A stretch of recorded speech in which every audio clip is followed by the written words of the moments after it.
What is up? It is your boy Chuck Riley. We are here, episode number 2. Kind of late. It's been a busy week, but I am back.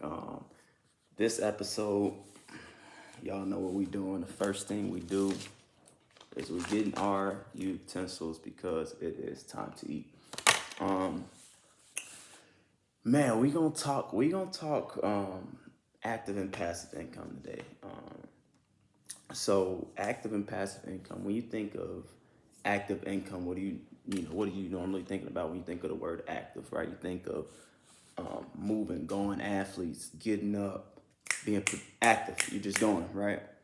So when we talk active income, it's that income that you go and get, that you actively go and get. So me, we use me for instance, me waking up 5:15, showering, breakfast, coffee, going to work, doing my job, engaging in my job, doing what I have to do, coming home. I have actively worked for my paycheck, right?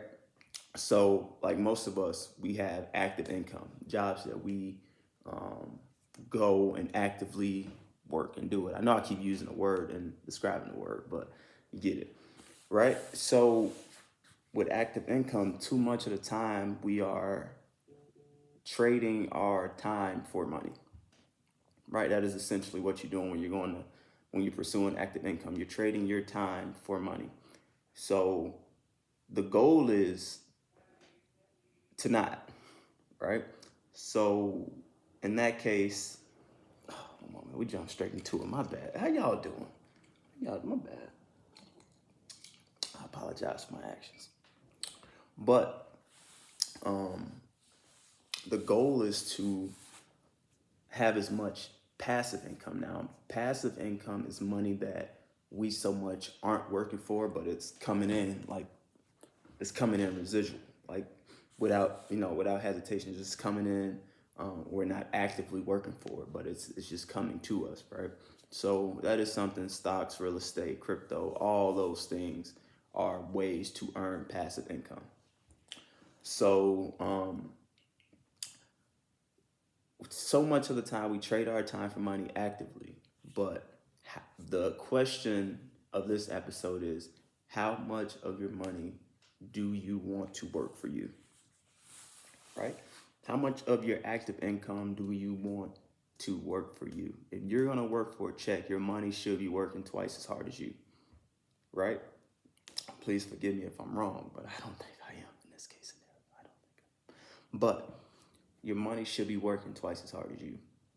So with that being said, there's nothing wrong with working. Most of us have jobs. Most of us work for our income because we work to pay the bills, put food on the table, feed the fam, and sometimes you work just, to also enjoy your leisure, right?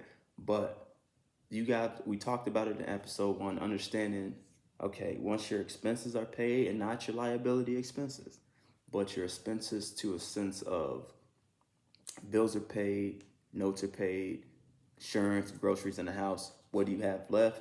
And then taking that money, even a percentage of it or all of it, and investing it, right? So putting your money to work for you. That is a sense of passive income, right? So the day when you wake up, you check your account, whatever account you have, and you have an extra few dollars, a couple hundred, whatever the case may be, that's passive. You didn't work for that. You just made the right investments that is working for you. In an illustration, I had a lady friend text me. She sent me, when she watched the first episode, she got a Robinhood. I think with Robinhood, you get a free stock, right? She got the stock, and every day she sends me a screenshot of the stock and just going up in price. And it's like probably 20 cents. But I asked her the question. I said, do you feel different? I said, do you feel different? And she said, yes, I feel totally different. The thing is, when you have money that you're not working for coming to you and it is now yours, you will feel different 100%, right? So having your active income and passive income builds your nest egg, right? But to the point that, let's say you make $10 an hour, or whoever makes $10 an hour. You go to work 8 hours a day, that's $80. wouldn't it be nice that if you made the right investments in stocks, which we gonna talk about, you make the right investments in stock, and you know that your stock has also made $80 that day while you're working. That time frame that you're working, your money is working. So while you make that $80, you know your stock made that. Your stock also made $80. Now that's different, all right? That's different. That's a different way of looking at it. When you know that when you go to work, your money is also working that same 8 hours it's going through. That is a different feeling, right? So, like I say, the goal is to have as much of your money work for you as possible. Um, so, with that being said, passive and active income. We want our active income, the money that we actively go get, those checks. We want those to provide as much passive income as possible. Put that money to work as much as possible. You know, so like I told you guys before, we're gonna do a stock pick. So the stock pick this week is Fisker. That is Fisker, ticker symbol FSR, right? So Fisker is a EV stock, which is an electric vehicle stock that it hasn't dropped a product yet. The first product will drop fourth quarter, which is the end of next year. The Fisker Ocean. The interior of the car is made from recyclable materials. Super classy, super slick car. And one thing I like about Fisker is that they have their own. They're gonna have their own platform that when you can choose to, most of those finance cars or at least 3 years, however that works, right? But you can, through their platform, lease the car for a month, 2 months, 3 months, 6 months, 9 months. You can lease the car through the platform. If you don't want the car, you just give it back, right? So for those who don't want car notes, what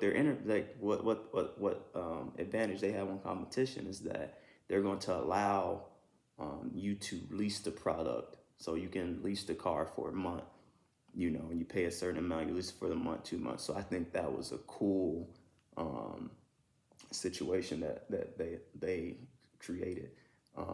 The 52-week low, I believe, was around $8, $8.50. So the 52-week high was around 28.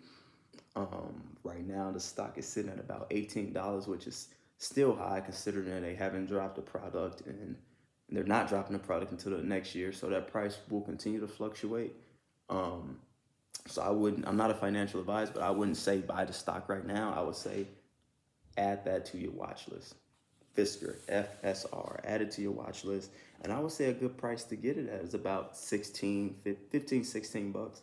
If you can get it lower than that or, do it, absolutely. If it drops below 12 at any point, load up. Because by next year, this time it will be up. And you can quote me on that one. Read of the week, Rich Dad, Poor Dad. This book is a financial book, but more so than financial book, it is a mindset book. This book has a lot of gems. This book talks about assets and liabilities. It talks about active and passive income, what that looks like. It gives you demonstrations of it. It's just loaded with a bunch of different things. And this book, definitely, when I read this book, I think I put a whole check in the stock market. Like, I was just like, let my money work, So this is one of those books that it definitely is a mindset shift. And it's one of those books that I love and I'll probably never get rid of because it's something that you can always go back to and refer to when in this market. Man, I just wanted to come talk to you guys quick and just, give you that Fisker pick of the week. Rich Dad, Poor Dad, read of the week. And then active and passive income, man. The goal is to have your money work harder than you're working at the end of the day. So hope you had your utensils out. This is a quick episode. Just wanted to come talk to my people. Get your utensils. Always have your utensils because when you're talking to me, it is always time to eat.